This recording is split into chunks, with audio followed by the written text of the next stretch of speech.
Glórias a Deus, aleluia, louvado seja o nome do nosso Deus. Sabe, amado, lendo as cartas de Paulo, você vê como ele esmiuça isso, né? Ele tenta pegar a palavra de Deus, não é, e externar, de maneira que a gente, não é, possa entender melhor através dele mesmo, meditando, buscando, dependência do Espírito Santo. A gente vê tudo isso em Paulo, mas um Paulo que ele não fica só na letra, ele vai além, amém, amados? Ele esmiuça tudo. Agora, veja bem, nós muitas vezes lemos os evangelhos, e tem uma coisa interessante nisso, que a gente só pega o que está ali, mas não entende o processo de Jesus, em termos de meditação da palavra, de leitura, de busca, horizontes maiores, e melhores, eu diria assim, né? E Jesus, ele não vai além, ele nos dá munição para a gente ir além, e buscar, e aprender com liberdade a palavra de Deus.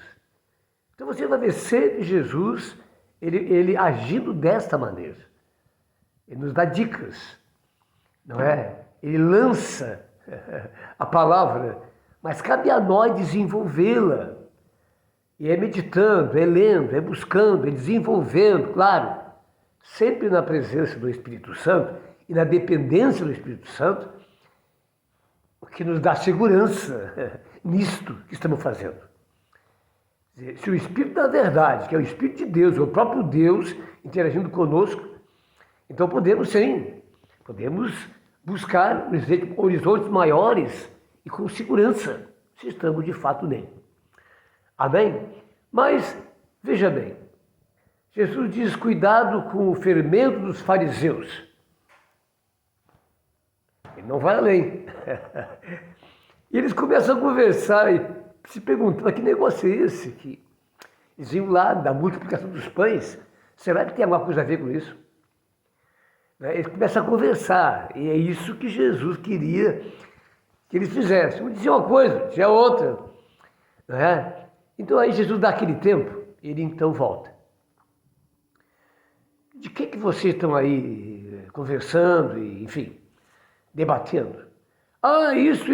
Então aí Jesus chega, e aí Jesus hoje é o Espírito Santo, não é? E começa então a dar a revelação, a dar o discernimento. Aleluia!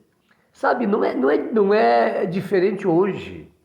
Porque o Espírito Santo está presente em nossa vida. Se de fato, eu coloco ainda mais uma vez Romanos 8. Se de fato temos o Espírito Santo. Que não é só fazer de conta que tem. Aleluia. E a presença do Espírito Santo começa lá na minha decisão, começa lá no batismo. Amém? Até a terceira palavra de Pedro. Recebereis o dom do Espírito Santo. Arrependimento, batismo para remissão. E o dom, que é a presença do Espírito Santo em nós, de fato. Não é? E a palavra que nos traz é lá a Pentecoste, a experiência, que é a mesma sempre, quando alguém é cheio do Espírito Santo. Amém? Muito bem, amado. Então, veja, é a maneira. Então, para você ler os evangelhos, Mateus, Marcos, Lucas, João, você vai ver sempre isso. Você vai estar lendo a Bíblia, mas você vai ter que desenvolver isso, essas condições que eu coloquei aqui. Amém? Para você, então, ser edificado espiritualmente de fato. Não é só ler, não. Não é? Então, muita coisa, eu preciso parar. Eu estou lendo aqui a segunda carta de 2 Coríntios. Não é? Então, eu estou lendo devagar, retornando à leitura, não é? Buscando compreender mais e mais, com profundidade. Você vai aprendendo, e quanta coisa, né, que tu não percebia antes, agora tu percebe. Os evangelhos é a maior fonte de revelação que existe da palavra. Até porque Paulo, Pedro, Tiago, todos estão alicerçados aonde? Em cima dos evangelhos. né? Em cima dos evangelhos, na revelação do Espírito Santo, e dessa maneira eles escrevem cartas e trazem conhecimento para nós, o que devemos também levar para os outros. Amém? Glória a Deus, essa palavra está vindo agora. Amém, amados? Aleluia. Então precisamos ler bastante, meditar bastante, e dependência e presença do Espírito Santo sempre. Nunca leia a Bíblia antes de invocar, eu diria assim, invocar a presença do Espírito Santo. Aleluia. Lembro mais uma vez João 14, né? Eu vou, mas enviarei para vós outros o Espírito da verdade. Aleluia. E ele vos guiará nessa verdade. Agora imagina, por que hoje a igreja se encontra tão longe e tão dividida? Porque o Espírito Santo não é mais o centro da igreja como era antes. Aquela dependência crucial, né? Nós e o Espírito Santo, então, etc e tal. Você vê várias vezes Paulo, Pedro falando a respeito disso, das decisões que eles faziam. Amém? Hoje é nós que resolvemos. Nós decidimos. Oração, até quando? Bom, Daniel foi 21 dias para receber a resposta. Nós decidimos em poucos minutos. Sem jejum, sem consagração, sem nada. Tá? Tá errado, é? Pois é. Amém, queridos? Aleluias? E eu estou chegando nisso porque eu quero entrar em outro assunto. O assunto é, amados, está numa palavra na hora, sabe? De um amigo meu. Ele diz, somente é filho de Deus, desculpe, o bichãozinho aqui, acho que é um bichinho. Filho de Deus, aleluia, aqueles que recebem Jesus Cristo como Senhor e Salvador. Naquele momento, uma coisa que eu nunca vi, eu disse não. Ele disse, como não? Está escrito? Eu digo, não, está escrito, mas não temos entendido bem. Não, eu tenho pegado a passagem literalmente sem meditar nela. Amém? Mas precisamos parar a pensar. E foi aí que eu também digo, não, parei, tem coisas aqui que não está fechando. Amém, amados? Eu quero colocar algumas passagens aqui para você pensar um pouco. Aleluia. Veja, eu disse assim, não, todo ser humano, ele é filho de Deus. E aí, perguntou, por que eu estou dizendo aquilo? Eu digo, olha, tia, eu creio o seguinte, meu irmão, vou tocar o tchê para o irmão aqui. Não é, na verdade, Deus, em termos de seres humanos, ele criou a todos e nos tem como seus filhos. Agora, veja, quando essa comunhão é restaurada, não é? Veja, nós restauramos a comunhão por causa do pecado e também automaticamente passamos a ser filho dele e herdeiro da vida eterna. Amém? Com direito. Mas a passagem diz uma coisa interessante. Mas todos quantos o receberem, como Senhor e Salvador, é claro, Deus lhes concede autoridade ou poder para viverem como filhos. Aleluias? Aleluias? Então veja, nessa restauração, nós recebemos o Espírito Santo. E isso está dizendo poder para viver de fato uma vida como filho e não envergonhar o pai, vivendo a vida de pecado. Agora, veja bem, para Deus tomar uma atitude dessa, enviar o seu único filho e o entregar por nós naquela cruz, entendeu? Algo tremendo nisso, com relação a nós e o nosso Pai. Aleluias! Me declara que Deus, ele não se agradou em não haver justiça. E por isso ele enviou Jesus, seu Filho amado, para nos salvar, para nos resgatar. Aqui está a passagem agora, para nos trazer de volta o que se havia perdido. Nos trazer de volta, aqui está o segredo e o mistério. O que se havia perdido. Estou dentro desse assunto.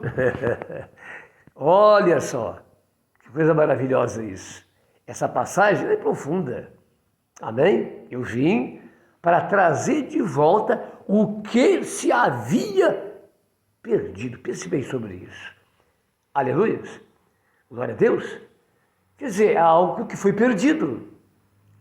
Quer dizer, o diabo roubou.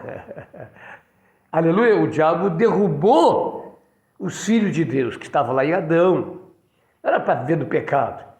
Era para se multiplicar como filhos. Aleluia. Um projeto tremendo e maravilhoso para aqui. Aleluia. Então veja bem, queridos. Olha só como é a coisa. Agora ele envia Cristo para quê? Para trazer de volta o que se havia, o que se havia perdido. O plano com relação aos seres humanos. Amém, amados? Trazer de volta o que se havia perdido. Então isso nos faz ter uma reflexão muito maior, mais extensiva, né? Mais maravilhosa. Aleluia. Agora eu vou ligar esse fato, falei em duas passagens, o filho pródigo. O filho pródigo, ele caiu. É assim o que aconteceu lá no Éden. Ele caiu.